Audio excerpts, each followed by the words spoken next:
This is Shreya Varma. ఈరోజు మనతో పాటు స్టూడియోలో ఉన్నారు డాక్టర్ భరద్వాజ్ గారు, హోమియోపతి డాక్టర్. హాయ్ డాక్టర్ గారు, ఎలా ఉన్నారు డాక్టర్ గారు? ఐఎమ్ గుడ్ అండి. Thank you. డాక్టర్ గారు, ప్రతి ఒక్క అమ్మాయి నెలసరి పెయిన్ అనుభవిస్తూనే ఉంటుంది. రైట్. ఈ నెలసరి పెయిన్‌కి హోమియోపతిలో ట్రీట్మెంట్ ఉందా డాక్టర్ గారు? ఫస్ట్ అబ్నార్మల్ నెలసరి పెయిన్ ఏంటి? నార్మల్ నెలసరి పెయిన్ ఏంటి? హ్మ్. అనేది క్లియర్‌గా తీసుకోవాలి. ఇంకోటేంటంటే అసలు పెయిన్ లేకపోవడం గూడా అబ్నార్మలే. అవును. ఈ క్రాంప్స్ అసలు ఎందుకొస్తాయి డాక్టర్ గారు? రైట్. కొంతమందికి చాలా సాఫీగా ఉంటుంది. రైట్. కొంతమంది అయితే అసలు లేవని కూడా లేవలేరు రైట్. ఆ 3 డేస్. రైట్. అసలు వాళ్ళకి ఫ్యూచర్‌లో బేబీని అకామిడేట్ చేసినప్పుడు ఏమైనా ఇబ్బంది ఉంటుందా? ఈ పెయిన్ ఉన్న వాళ్ళకి? రైట్. అనేది ఒక అపోహ, లేకపోతే అది హ్మ్. నిజమా? రైట్. మనం చూద్దాం. సో, హ్మ్. అసలు నార్మల్ పెయిన్ అంటే ఏంటి? హ్మ్. అసలు పెయిన్ లేకపోవడం అనేది గూడా ఎందుకు ప్రాబ్లమ్? హ్మ్. సివియర్ పెయిన్ ఉన్నా గూడా ఎందుకు ప్రాబ్లమ్? అసలు నార్మల్ పెయిన్‌ని ఎలా గుర్తుపట్టాలి? మెన్స్ట్రువల్ సైకిల్‌లో పెయిన్ రావడం అనేది నార్మల్. నార్మల్ మెన్స్ట్రువల్ సైకిల్‌లో విమెన్ హెల్తీగా ఉంటే మెన్స్ట్రువల్ సైకిల్ అప్పుడు కొంచెం పెయిన్ రావడం అనేది నార్మల్.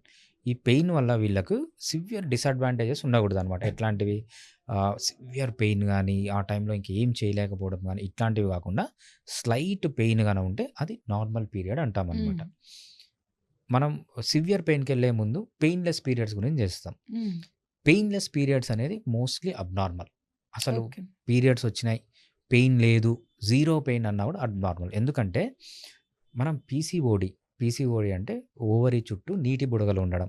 సో, ఎలా ఉంటుందంటే ఒక ఓవరీ ఉంటుంది. చుట్టూ ముత్యాల హారం ఎలా ఉంటుందో హ్మ్. అలా పర్ల్ చైన్ స్ట్రక్చర్ అంటామనమాట. సో, ఒక ముత్యం ఉంటుంది, చిన్న గ్యాప్ వస్తుంది, మళ్ళీ ముత్యం వస్తుంది, చిన్న గ్యాప్.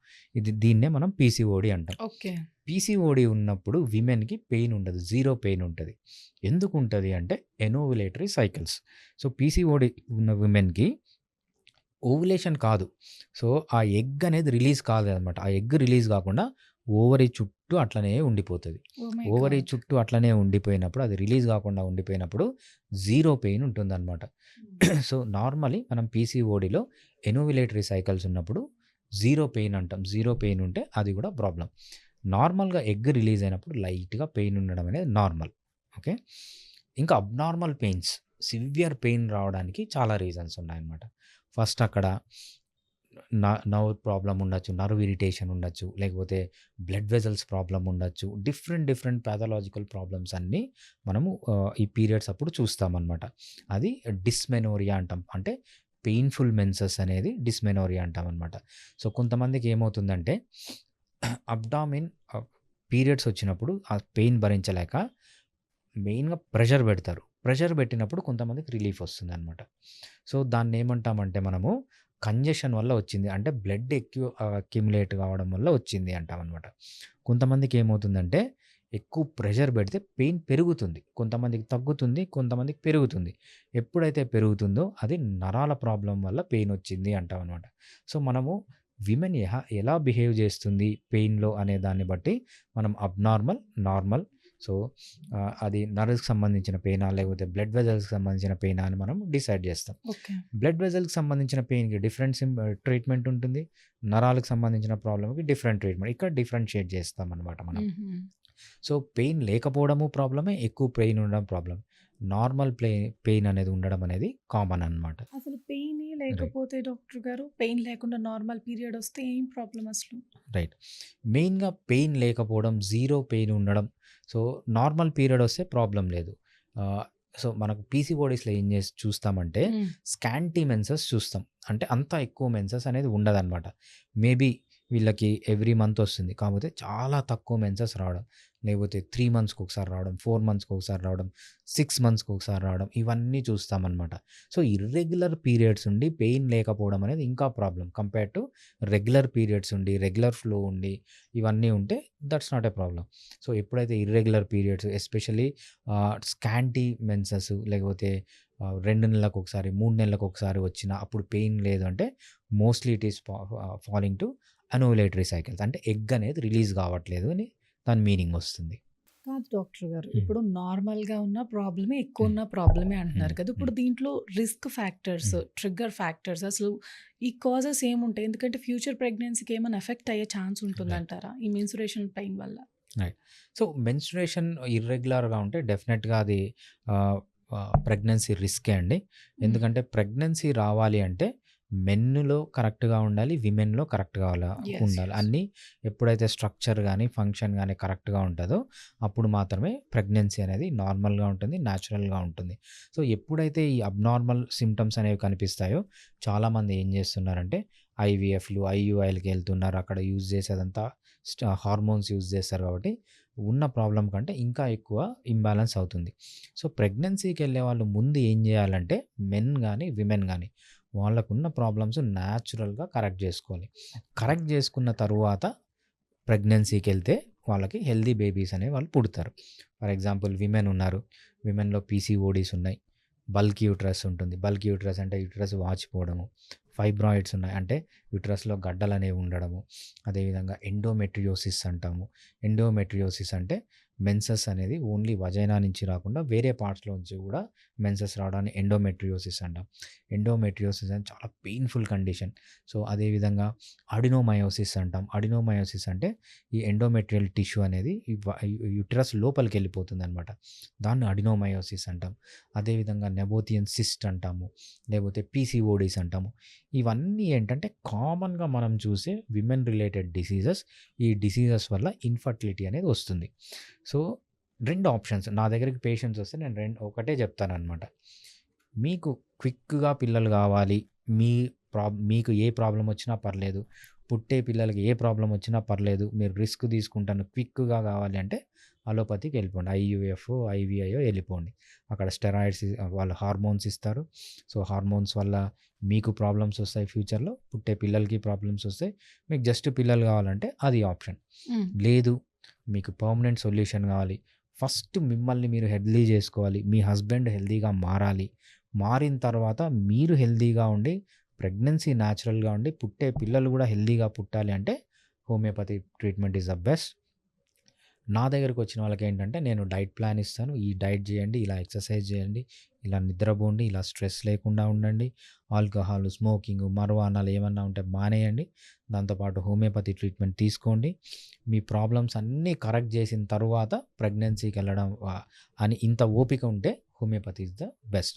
లేదు షార్ట్ కట్స్ కావాలంటే అలోపతికెళ్ళండి అని చెప్తాననమాట.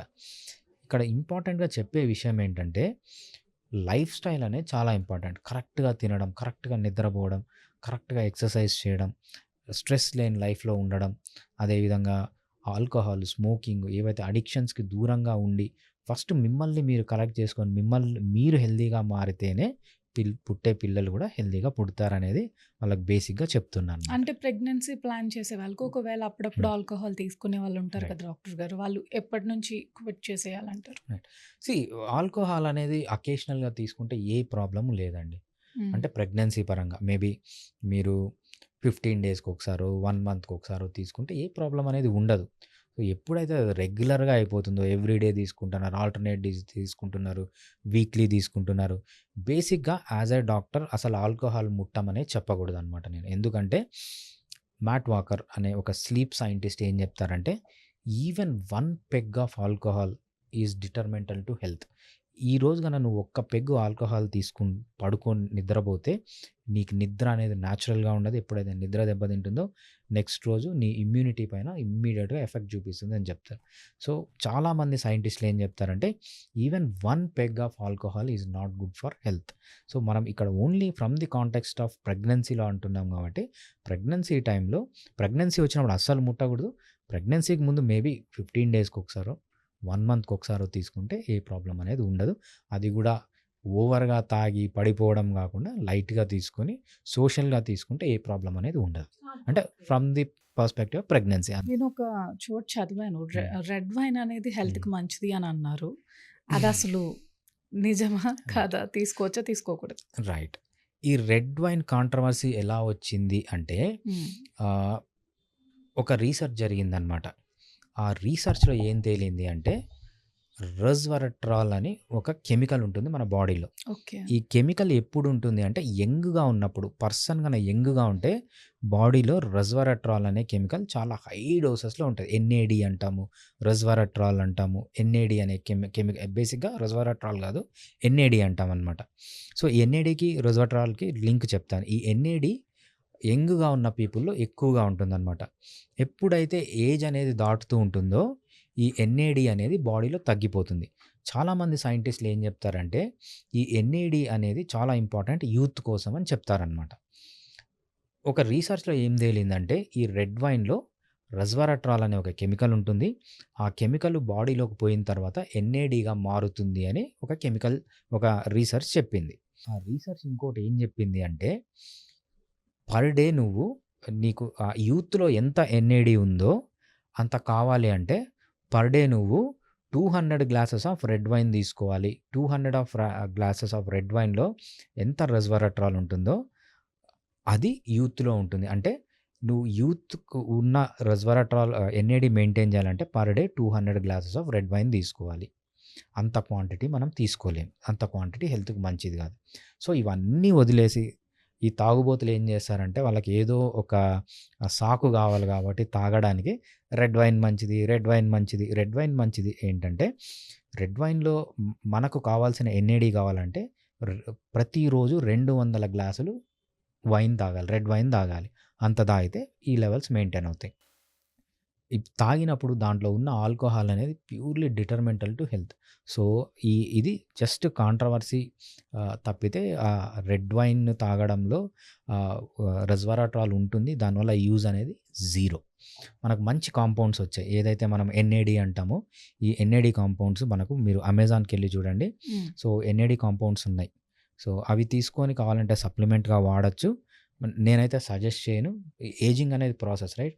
ఈ ఏజింగ్ అనేది మనం న్యాచురల్‌గానే స్టాప్ చేసుకోవాలి తప్పితే బయట నుంచి కెమికల్స్ తీసుకొని స్టాప్ చేయకూడదు అనేది. బట్ ఎవరి చాయిస్ వాళ్ళది. లేదు మేము యూత్‌గానే కనపడాలి, నాకు అన్‌న్యాచురల్ ఫుడ్స్ అయినా పర్లేదు, సప్లిమెంట్స్ అయినా పర్లేదంటే వాళ్ళకి చాలా గైడ్‌లైన్స్ ఉన్నాయి. చాలా సైంటిస్టులు ఉన్నారు దీనిపైన రీసెర్చ్ చేసినవి.